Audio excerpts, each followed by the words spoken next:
Yo, what is up, Headhunters, executive recruiters, search firm owners, all around beautiful people. This is Headhunters Live, coming at you live this beautiful Thursday. And you may know me. My name is David Stephen Patterson, and people just call me DSP. And of course, we have my my co-host, the best-looking man in the biz, Chris Wessel. What is up, Chris?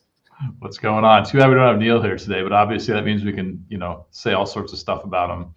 Well, So he the, won't be able the to problem defend is himself. like we look so good compared. Like he comes in and just makes us look better. You know what I mean? So, Yeah. So it's either that or we have to find like an ugly guest for today. But I guess we're out of luck with oh man, that. So, we're but just he's a Marine. So he's a manly Marine. So I don't know. He might take your spot as like the tough one. and he's a good-looking guy too. He might take your spot as the most handsome man on the podcast. So I don't he's know. Or got maybe he'll be a balance between the two. might be double threats. If you're watching this, folks, we have a really special show for you. Jesse Sieff. Now, Jesse came to me because I worked with, or one of my clients, who is by the way, a Marine who's retiring, and he's jump started a new recruiting firm in the aerospace and defense industry, and through him, I got connected to Jesse, who helps HR leaders and recruiters with their video communication. So I want to talk about that because really video it's kind of the wave of the future. It's not just a fad, but for all of you veteran, long in the tooth recruiters who've been cold calling since 1901, well, maybe it's time to get into the modern age and actually put your face on video. It really helps with communication. So we're going to talk a lot about that here in a minute. I think you have a lot of people that want to do it too, or they're just not really sure what to do or how to go about Yeah. it as well. Very true. By the way, how's my picture quality? My normal camera I use my webcam isn't working, so I had to slum it and use like a regular webcam. Your So picture quality looks fine. okay, so make You sure. look crisp. I can see like lines in next to your eyes and all that stuff. And Do you see my abs? Right here, there's a picture of me with I that's me in the picture, by the way. I figured that was just from the other day, right? Um, all right, everybody. So, guys, do me a favor. If you are watching this live, comment live, so we know that you are watching. If you're watching the replay, comment replay. And whatever you do, whether you hate us, you love us, you like us, give us some emotion. Like it, hate it, whatever. We just want your emotion, okay? And share the show with everybody that you know. If everybody shared it, we would be huge. So we're We counting on want you. your attention, positive or negative. We just want your That's attention. right. And we'll do a couple quick promos here. Neil is not here, but I will still do a promo for him. And Neil, for those who don't know, he runs back office staffing solutions. So if you're looking to get out of the feast and famine of direct hire, you bill big one month and you goose egg the next, and you want to get into staffing, contract staffing, temporary staffing, staff augmentation, whatever you want to call it. But you don't want to deal with the workers' comp and the insurance and the headaches. Go to backofficenow.com. He handles everything. It's the only back office solution that I recommend, not just because he's my co-host, not just because he's my buddy, but because it really is a fantastic service. One of the cheapest out there that you'll find. What in the world? What? Did you do that, Chris? No, I thought you did. No, just that damn thing. I don't have control of this thing. That was the weirdest thing. Okay, I don't know what happened there. Okay. Probably some new feature. Anyway. I don't know what maybe a word you said triggered it. I don't know. Go to backofficenow.com. That's weird. And for me, I build sales and marketing systems for search firm owners and independent recruiters. So I've been writing this special for the week. It ends tomorrow. I'm offering a 30% discount on our build and release package where we build a sales marketing system in 30 days, delivered to you, you manage it. It's 30%. The deadline is tomorrow. So if you're interested in booking a call either later today or tomorrow, go to realdsp.me/clay. It includes a clay.com implementation for you recruiters. Been hearing about clay out there, hearing a lot of the hype, but don't know how to do it. We'll do the full implementation for you. I'll leave it at that. I've got a video on that page describing exactly what the offer is, and then book a call if you are into it. All right. That's it. I think that is it. Let's bring Jesse on. You ready? Yeah, absolutely. Rock and roll. Sweet. There he is. All right. Let's scoot you in the middle there, We had Jesse. at least one person on the show who doesn't have hair, so this works out. We still have like the balance going on, but this is by choice. Well, so So normally, so Jesse, so I'm the tough guy in the show. Neil is like the big cheese, whatever, and then Chris is the looker. And unfortunately, you're the tough guy and you're a looker, so it's kind of like I'm feeling, to be honest with you. Yeah, like I'm face, he's B.A. Baracus over there. You're, I don't know. Maybe you can be Hannibal. I'm not sure. So Jesse, I guess let's start off. Tell us a bit about you. Who are you? What do you do? And then we'll go from there. Sure. Chris, DSP, I appreciate you guys having me on here. So my name is Jesse Sieff. I'm a video strategist and a media coach. Marine veteran, military spouse. My wife is also active duty. And I come from a background of music, believe it or not. I served in the Commandant's Own as a drummer for 4 years, stationed at 8th and I. So we did all the ceremonies, the ambassador arrivals, inaugurations, all of the stuff that protects the brand of the Marine Corps, which, as you guys know, they very much give a damn about. I also ran the public affairs and did the video campaigns, did the social media outreach. Battalion started to pull me in to make videos for them.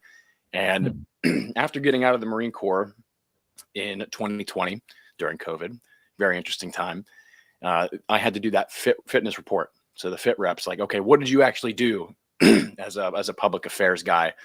And I tallied up all of the campaigns that we did in the videos that I created, and it ended up tripling the social media following of my unit and reaching around 5.5 million people through those campaigns alone.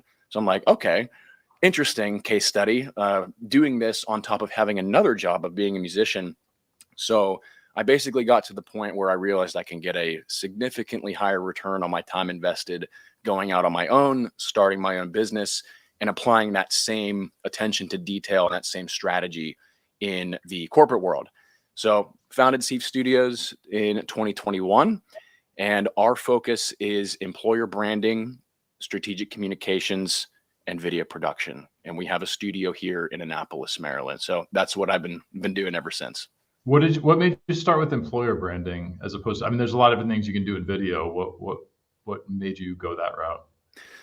Well, I didn't start with employer branding. I started building a portfolio, working with different kind of evolved towards what was working. Yes. And just because of because of the common ground of trust that the military community has, I found myself gravitating more towards the talent acquisition, people, that have the clearances coming out of the military. There's a big cross section.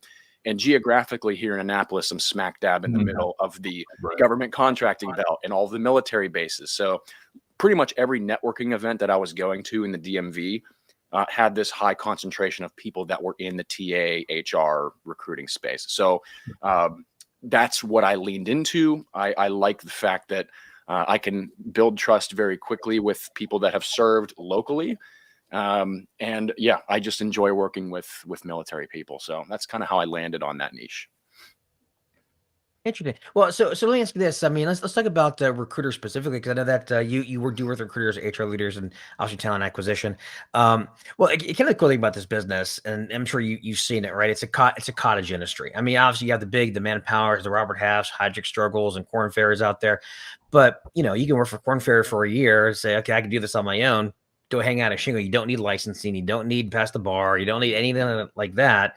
You just go out and do it. And so there's so many recruiters out there, and what it does is just breeds competition. I make this joke, and I'm a recruiter, so I can say this because I'm not insulting anybody, but you get a LinkedIn, recruiters are kind of like cockroaches. You turn on the light and there's recruiters skitter about because there's so many out there, so much competition. So one of the challenges for recruiters is getting attention.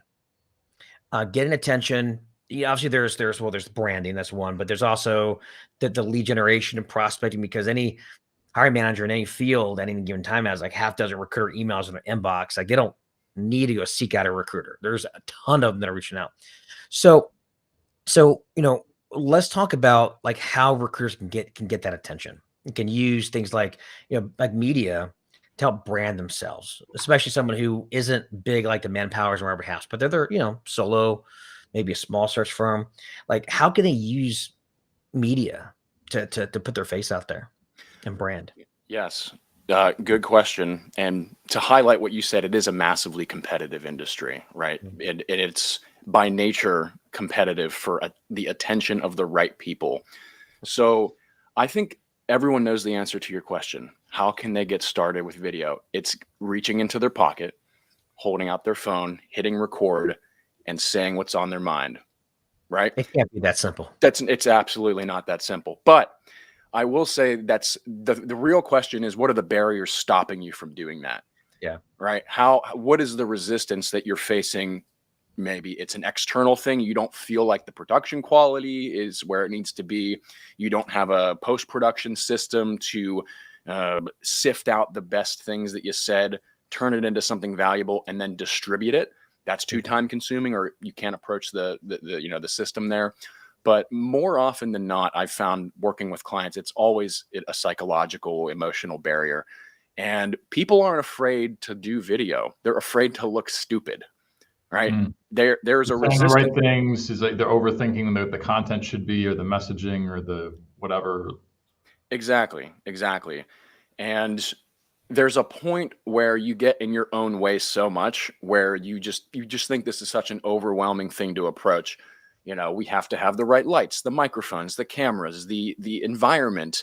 Everything has to be perfect, because fundamentally that's a selfish thought, right? I want to look as good as possible. But the reality is this: most people don't care about production quality, right? I got my first camera 4 years ago, and I learned exactly what I needed to learn to have a level of production quality that everybody that I'm going to work with ever is going to find it impressive and amazing.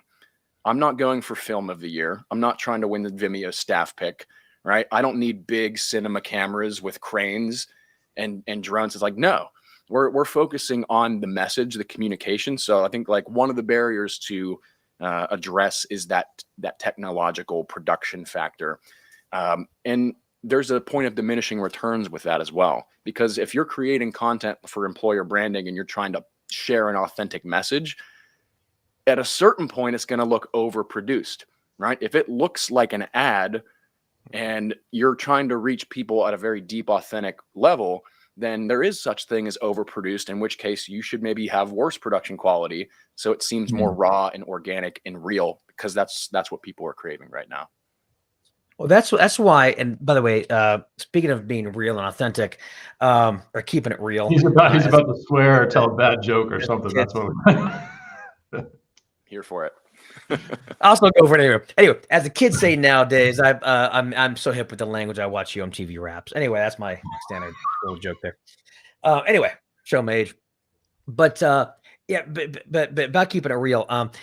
That's one. It's one of my pet peeves. Or people ask me. I get recruiters ask me this as well. Like, hey, what do you think about using those AI avatars? I'm just like, it's like the worst thing you could possibly do. Cringe. It's like if they're not authentic. I don't know who. I honestly don't know who would do business with somebody when somebody sends them an AI avatar. Like, better to send nothing at all, And so it looks fake. You can tell it's fake. It's not them. But yeah, you're right. I think a lot of it's being authentic. That's why I don't like the AI avatar. I love AI, just not for that. But I remember Russell Brunson. You probably heard of Russell Brunson. I'm sure ClickFunnels. For those who don't know, he's the guy who started ClickFunnels, and so he's a really big name in like the funnel space and online marketing and whatnot. I used to listen to his podcast, haven't in a few years, but I used to listen to it, and he had said something on there which I thought was really, really wise. He said, when it comes to putting yourself out there, whether video or whatever it is, the best time to start is right now. And the reason why is because no one's listening to you, and so by the time people start listening to you, you're good. But if you wait till people and wait until you have an audience and then do it, then the pressure's on. So better start when there's no one around, right? And then by the time you get good, people are listening to you. And so I think recruiters who are kind of like nervous about like how they look, how they act. I mean, no one's looking anyway, so just get started and or post it on platforms where nobody's there just to practice, and then you start getting comfortable. Because I know when I first started, I was super stiff. There's a lot of parallels between this and like cold calling, right? So we talk about the same stuff with recruiters. They overthink it. What should I say on the phone? They overthink in the scripting. They like, wait till everything's perfect. Let me get my coffee first. Let me make sure I have my list right. Just fucking get on the phone, right? Yeah. And it's Yeah, it's good to be prepared, right? It's good to be prepared with what you're going to say and have an outline generally of what you're going to say. What's the point of me calling? But as soon as it starts to sound like you're reading from a script, you have lost that trust and that credibility, because how many times have you gotten, that robotic sounding cold call or, email or voice message or video? It's like, yeah, you're reading from a sales script, and people are smart. People are intelligent, especially in recruiting. You're looking for smart people, right? So you're not going to pull the wool over their eyes with some perfectly crafted message. So, I even encourage allowing some filler words to be in there. I joined Toastmasters because I was self-conscious at one point about my filler words, right? Things that buy you a little extra time and just fill the space. There's a point where it diminishes credibility if you're overdoing it, but if it's completely void of that, then it sounds like a script. It's too Uncanny polished. Valley. That's basically the Uncanny Valley effect. Same thing when it comes to animation. It's Uncanny Valley as well. Because if you're too perfect, it doesn't sound authentic. Well, yeah, but even if you do your script, so I am a fan of scripts when it comes to video, when it comes to cold calls. And I always tell people, I try to learn how to do cold calls. Just practice it until it doesn't sound like a script. I mean, actors read scripts, and it doesn't seem like they're reading a script. Somebody's reading Othello, it sounds like the real deal, but it's a script, right? They just practice it. They practice their tonality, going up and going down, and being large, then kind of pulling back, and maybe even strategic ums and ahs at the right place to make it seem more authentic, right? So you can't use a script. You just have to make it sound authentic. It's practice. It's just practice. Anybody can do it. And ask yourself the question: if you were reading the script in person to somebody's face, how would it sound then? So it's really like it's a race. It's a challenge to remove the disconnect with how you would sound in person, taking someone to lunch or coffee, versus this video that you're recording. So the less of a gap that you can have between those two things, the better you're going to feel about it. And that comfort is going to be communicated and translated into the person that's receiving the message. And that's what, people love to dilute and confuse. Is like they say content is king. More is better, right? The more stuff you get out there, the better. But I've learned that community is king, right? The content is a vehicle for connection. You make the video so that it follows up with a more personalized next step, or it's some, preparatory call so that people are comfortable with your voice, your face, your micro expressions, your energy, your tone. All of those things are your competitive advantage in video. So I always try to bring it back to the basics. Like, how would you talk to me in person? Let's try to go for that, so that if this person's hired, they show up to the first day of work and they meet you, you're going to have a consistent experience the whole way through. And that's ideally what the candidate experience journey should be like. Yeah. Well, let's talk about prospecting. So getting clients, because for recruiters, so you know, the HR and talent acquisition, they got to get candidates, and that's honestly, in my opinion, it's an easy job, right? It's not. They're not out in the jungle. We got to eat what they kill. If I don't get a client and I don't place a candidate at that client, I don't pay the mortgage, and my kids get skinny. I don't want my kids to be skinny. So it's very much much more of a high pressure thing, right? So getting clients is a hard part. Getting candidates is not that hard. The reason why I say is because if you're recruiting, I've got something in hand I'm recruiting on. I'm much more likely to get higher open rates, higher reply rates. You're not interested. I'm selling a thing versus I'm reaching out to a prospect and I'm selling this nebulous service. So it's really much more on me, and it's tough. That's why I consult clients on how to get clients. I consult with recruiters on how to get clients, not how to get candidates, because they don't need my help with that, right?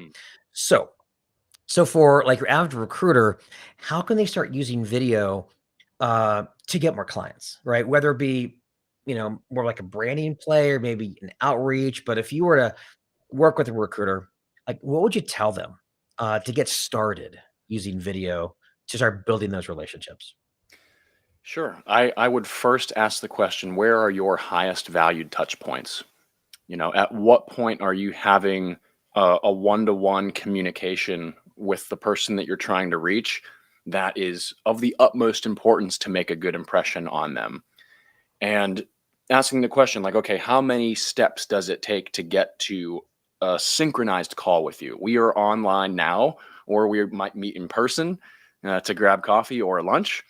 So how many touch points does it take before that until someone makes the decision to meet you in person? So we basically do an audit of their communications internally. So once people express interest, and that's usually how I like to break it down. Like if you came to me and say, Jesse, where do I start with video? We have to start by just like breaking down what strategic communications even means, right? Like what does that truly mean to you to communicate strategically? And for me, it's transforming ideas into experience, feelings, beliefs, actions, habits, right? Ideally, we want the right ideas with the right tone, with the right people at the right time for the right reasons. And if you're being intentional about that, and you're taking responsibility for how your prospects feel whenever they're interacting with you, then you are demonstrating that empathetic leadership and creating the psychological safety, which makes it very easy for them to take the next step. So even before that, I would ask the question, like, what is your brand? How do you want to be perceived and by whom? And if you're looking for candidates or you're looking for clients, those might be two different situations. Mhm. So I usually would just ask a bunch of questions, and because it's not the same for everybody. The external version is you create video content to position you as a thought leader, someone that knows what they're talking about. They've done the research, they have the experience, and they can speak about it in a very open and natural way. So you can do that consistently. Spend 1 hour every month creating a script. So going to ChatGPT saying like, hey, here's my best written blogs. Here are my best written emails. Here are the best posts that I've ever written. Get that all into a document. Insert that document as a database into a GPT channel and start having the conversation of how do I sound, right? And then record some transcripts, record your calls, record everything, and look at it from the perspective of your clients and say like, how do I feel when I watch this?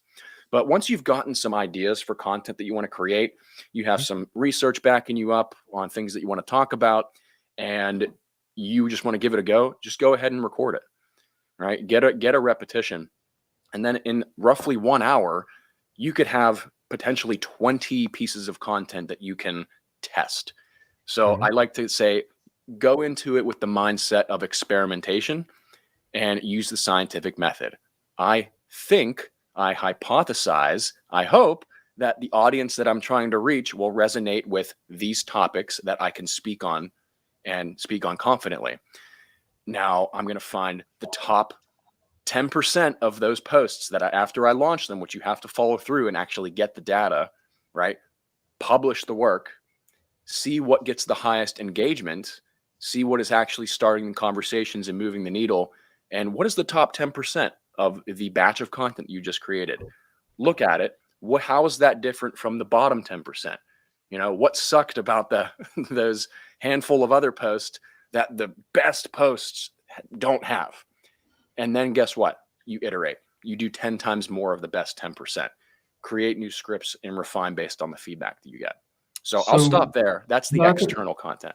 So, and we're talking about, and that content sounds a lot for the most part, like we're talking about posts, or we're talking about like marketing. We're talking about stuff that's out there on like LinkedIn or some other platform that people see that's establishing thought leadership, that kind of thing. And that's like a piece of the puzzle, right? But then there's also, where does video fit into the sales process, right? So like, what are some of the ways that recruiters are using video in their outreach, and like, so kind of almost like the tactical side of that? Because I think a lot of people probably get I got to put content out there that people can resonate with and that kind of thing. But then hopefully they know that it doesn't end there, right? Like it helps, it paves the way a little bit. But if you're talking about weaving video also into like a sales process, like what does that look like for some of the recruiters you work with?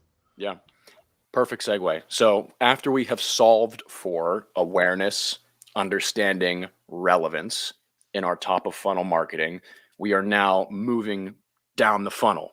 And now we are having more targeted conversations. And ideally, we have an internal library of content. So your external library is what you're gaining the attention, the awareness, the understanding, and the relevance, making that connection and that familiarity.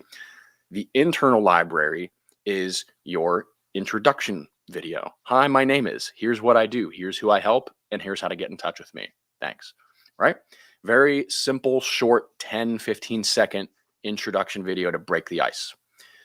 From there, you can have a lot of your internal content library focused on the funnel steps to engage with you. So you can have some pre-qualifying criteria in there. I use a lot of interactive video tools where instead of saying like, hey, how can I help you? That puts the ball in their court to then use their brain power to then craft a response and get back to you. There's a lot that can go wrong there, and there's a lot of delays that can happen. Instead of asking, how can I help you? You say, here's how I can help you, and give them a list of options, right? You have option A, we have a conversation because you want to learn more about the thing that I have. B, you want to get a free resource to help yourself. Or C, you might not be the right person that I need to talk to, but I can refer you to somebody that is.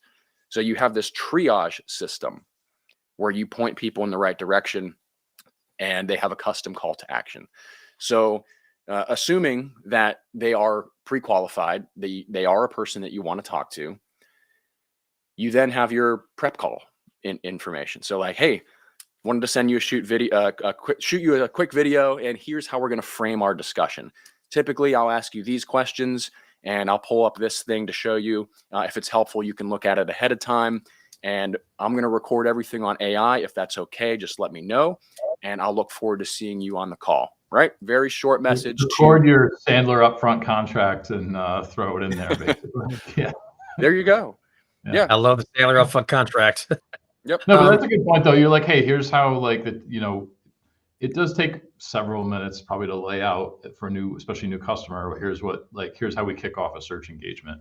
Here's the stuff I'm going to need from you. Here's the stuff we're going to have. If we come to the meeting with all this, we'll be able to have a productive conversation. You'd be amazed what happens to your show rate whenever you frame the meeting in advance. So you have that social accountability aspect as well. It's like, hey, I'm sending you this video. That's something that no one else is doing. So you're going to remember that interaction and hold that person accountable. But you're also going to reduce the risk in their mind of how that call is going to go, right? You'll have a higher quality conversation. You'll have a shorter conversation because you won't need to repeat yourself, and that person will show up more prepared. So it's like you can't lose doing that. Well, actually, and speaking of that, so one thing I've learned over the years is that if you send pre-call information, whether it be a brochure, like a PDF, or in your case, like a video, which I think is a great idea. The question is, well, how am I going to get my prospect to see it? Because they're busy, got a million things going on, and are they going to take the time out of the day before the call when they're already busy as well? I was looking to just get on the calendar. So I would say to tell people or tell your prospect, if you give them a reason to do something, they'll usually do it even if it's a dumb reason. Just give them any reason. So, hey, do me a quick favor, watch this quick intro video. It's 5 minutes, but just to make sure that you're prepared for the call, so we can get right into your action plan, or we get right into this. Just give them a reason, and they'll typically do it. If you don't, then it's kind of a crapshoot. But I will say though, you're right. Doing that pre-call video. I know that I've been, for me, I've been in sales process myself. Obviously, I buy things, I buy coaching and whatnot. And I remember there was this, in fact, in our pre-call, we were talking, I was recommending one of my coaching programs that I've been in, 2x.co, which is a great company. And I remember, Jesse just, here we go. Oh, we got you.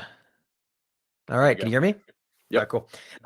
So I remember, when I went through their sales process the first time, prior to my call, I got like a video from, I didn't forget the sales rep, but he had sent me a little prep video kind of like that. And that's pretty cool. Right. And then after they presented the offer and had a proposal, I didn't make a decision right there on the spot. So it took about a week to make a decision. And I got a video from the founder, not the sales rep, And it's like a quick 1-minute video. Hey, David, we're really excited to work with you. You know, I forget the sales rep's name, but so-and-so told me a lot about you, man. We're really excited. And it just made me feel so welcome. And it wasn't even the video from the sales rep I was working with. It was the video from the president of the company. And he said, and that was sent to me, and it really kind of locked me in, right? And so I think you're right. Doing the pre-call and the post-call, right? The post-call video is really important. It can really make the prospect feel special. Yeah. It made me feel special. And that's exactly what people want. They want to feel wanted. They want to feel important. They want to feel special. So the degree of customization will depend upon the volume and the value of your pipeline, right? Like if these are $100,000 deals, go ahead and just make a personalized video. But I will share to dig into Chris's question a little more. Another tool that I can recommend is called SendSpark, and that allows you. Yeah, it's minimal AI personalization. So you record one video for one type of situation, say like an intro call, and it personalizes the first name of the person, and it can do a background. So think of a Loom video where you have like a little circle of your face speaking, and then it shows most of the screen of what you're doing on the computer. That could be scrolling through their website. That could be scrolling through their LinkedIn. So it just adds that next level of personalization with the first name that people always love to hear. And it gives them a custom CTA. So to answer your question, how you know if they watch their video, built into that is analytics. You can see who watched for how long, and what call to action did they take. So you get that more granular breakdown of people that are in your ecosystem. And that's a great way to get started with video too. It's just like, what are some frequently asked questions that I want to save myself several hours a week just to pre-record good answers to those questions and put them in that video. Well, and those kind of speaking about the things that you say over and over again throughout the week, while we're talking about client acquisition, especially if you're a full desk, you do spend a fair amount of time talking to candidates, and it is the most time-consuming part of the job. It is. I would agree with David. It's the easier thing, but it is the most time-consuming thing, at least for me. Getting clients is always more challenging than getting candidates, but getting candidates is what takes up most of the time, right? Yeah. And I do mostly executive searches. A lot of time, primarily they're retained searches. So usually I have a fair amount of detail to share with an executive that I'm going to talk to about, say, a CFO job. And I start off all those calls with, listen, let me take a few minutes, give you a little background on this company, give a little background on the situation, why this role's open, et cetera. If that sounds like something you're interested in, we can talk some more. Sound good? And they're like, yeah, sure. That's, 10 minutes that I could record giving that spiel, and I could send it to them in advance. Like, say we have a call scheduled with, Mr. or Mrs. CFO. Hey, I know we're talking tomorrow at 2:00. Watch this quick video. It'll give you a primer on what's going on. And then when we get into the conversation tomorrow, we can go right into, if it's something you're interested in, we can do a deeper dive in your background and talk about the parallels between what you've done and what they're looking for, yada, yada, yada. So like there's still, while the candidate side is easier, I think that in the video there, it becomes more about efficiency in how you spend your time.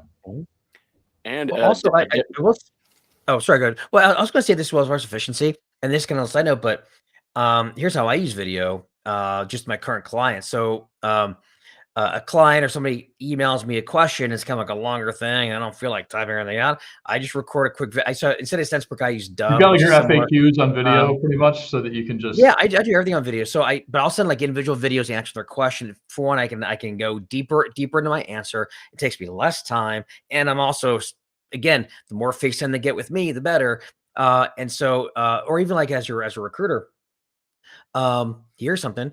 When you submit a candidate, right, we submit the resume and the write-up. Why don't you submit the resume and a link to a screenshot video of you going over specifically why you think this candidate would be good for the position. It's got your face right there, smack dab in the corner.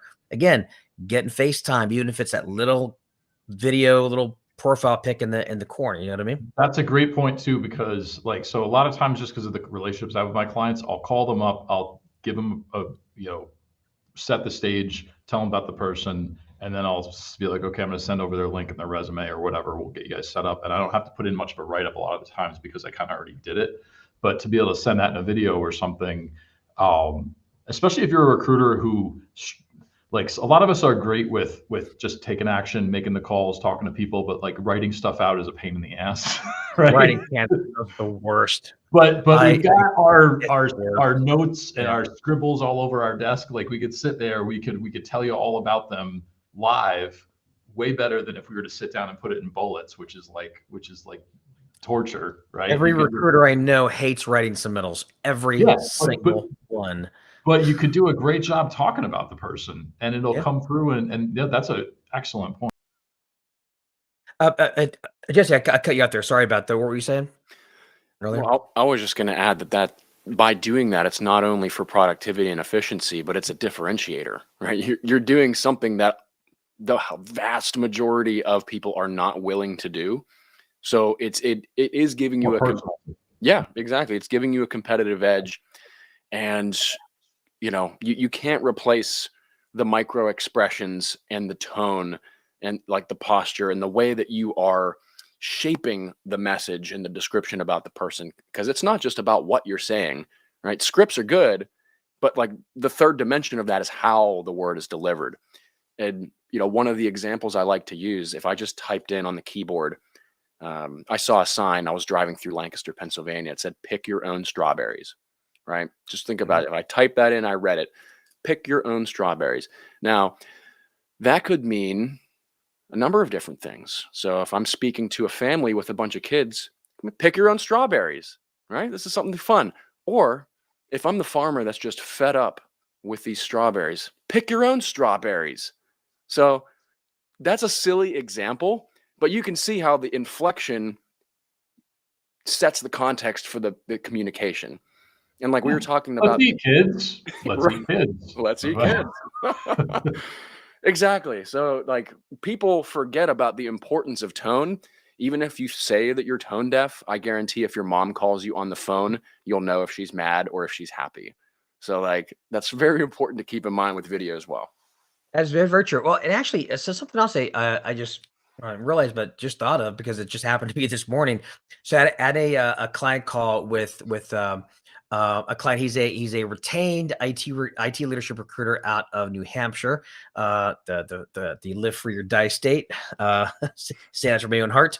But anyway, what he does when he submits a candidate, he actually sends in. So basically, he interviews the candidates via Zoom. He sends in clips of the interview, and so I'll send in like their answers to specific technical questions. He sends that, and his clients love it.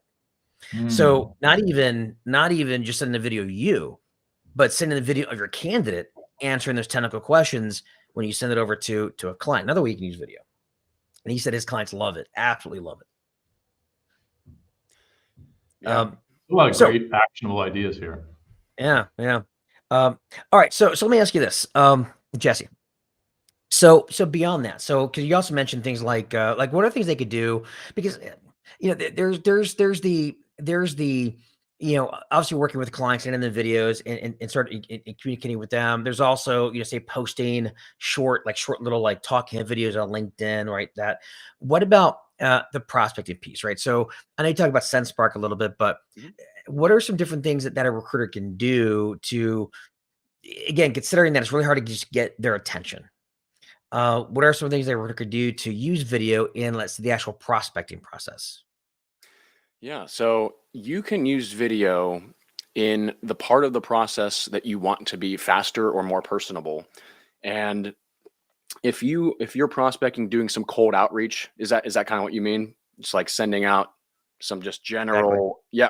So you might have an automation tool already that has a sequence that goes out. So there's a few ways that we can approach it. And I don't want to be prescriptive by any means at a blanket statement, because everyone has a different situation and a different positioning, a different process.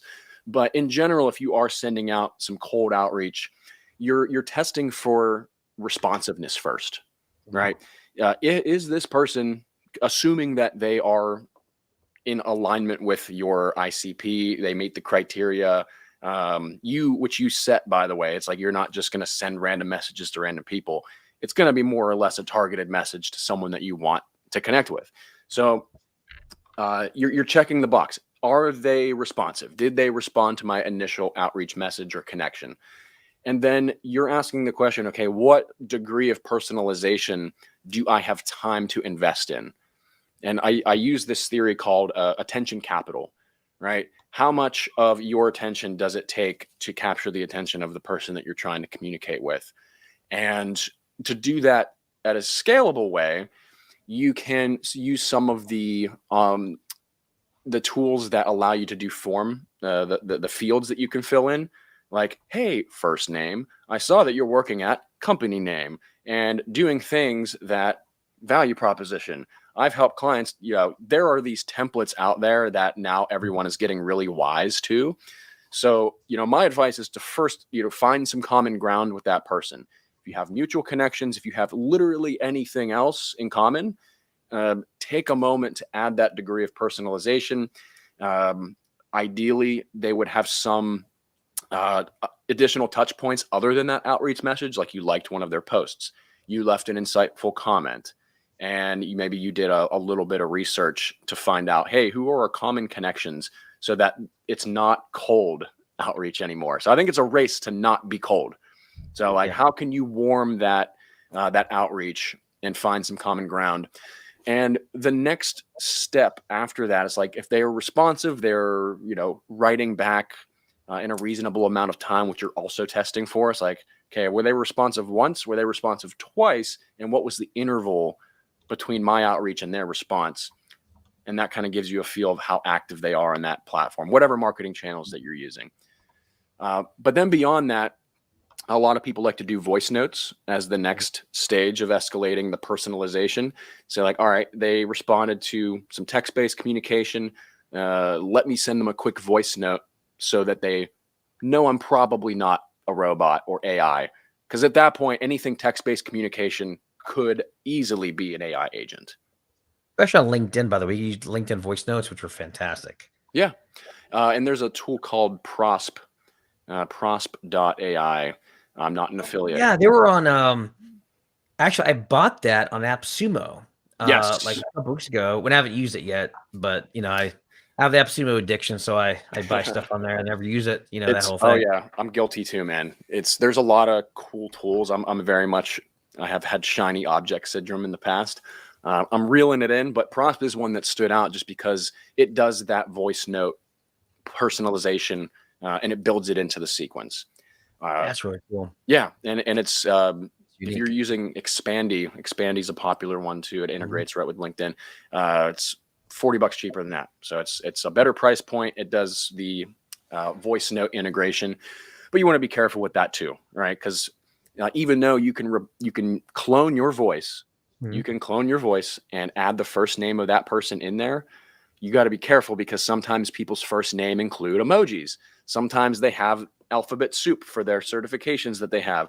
So you have to really think about, okay, I could completely blow this outreach message if, I include all of this jargon that they put in emojis into your personalization. So just wouldn't it be funny if they had an all caps name if it shouted it? or hello, Nathan. Or they are a project management professional certification, and it says pimp. Hey pimp. Hey pimp.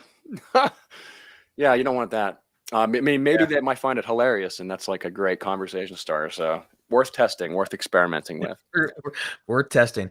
But yeah, beyond that, you would send a video after that voice note as the next level of non-scalable attention capital. Well, so it's really intimacy in a lot of ways, right? So one of the, again, I've been involved in coaching programs for a long time, and it's where I learned a lot of what I do now, and then from there I just kind of modify it.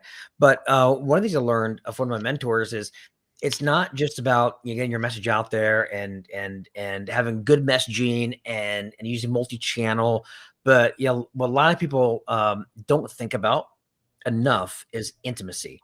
how can you create a sense of intimacy with your prospects? And, for me, when people watch video, I mean, I get people that get on a sales call with me that I've never talked to before, never interacted with, yet they feel like they know me intimately. They say my catchphrases, peace out, Cub Scout, all that kind of shit, right? And it took me a while to get used to, but it's that level of intimacy that you have with your audience if you've never talked to them.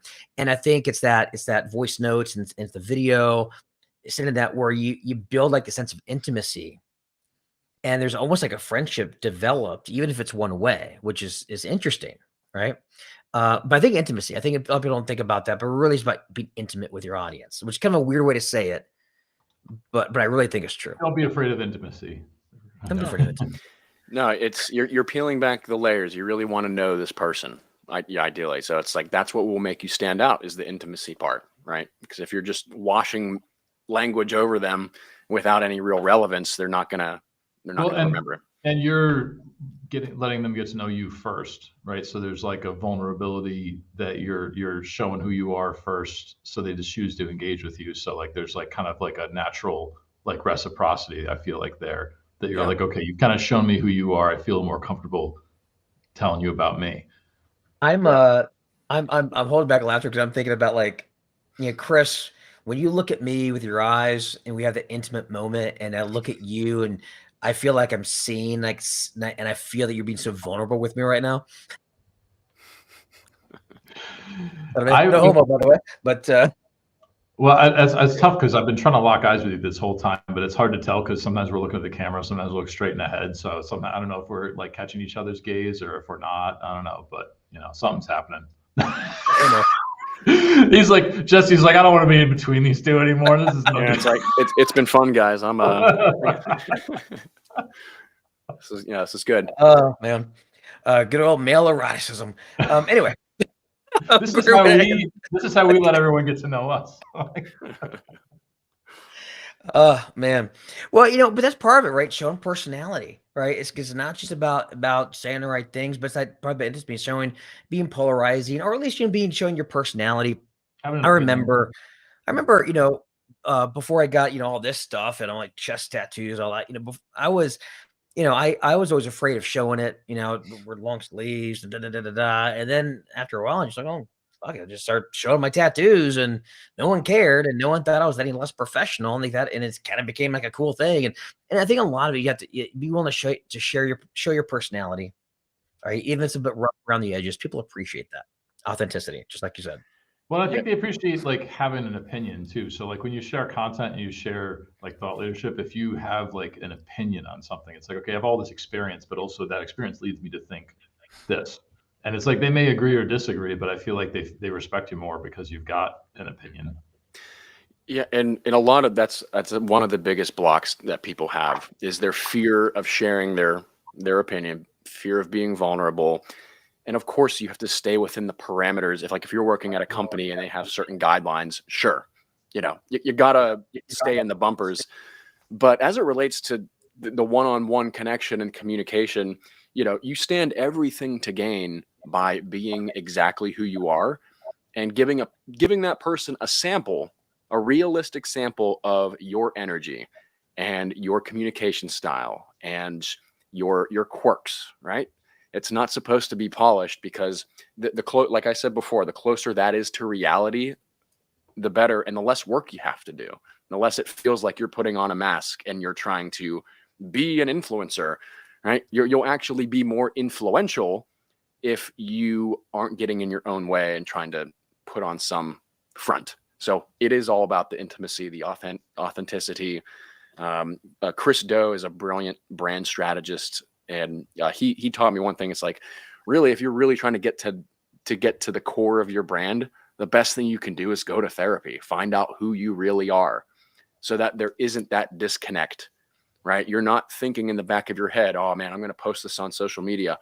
My mom's going to see it. My friends from college are going to see it. My boss, my coworkers, they're all going to have this judgment. As soon as you stop caring about FOPO, fear of other people's opinions, the quicker you can start creating content with no resistance. So it takes some shadow work, but it really is going to be your competitive advantage in an ocean of artificial everything.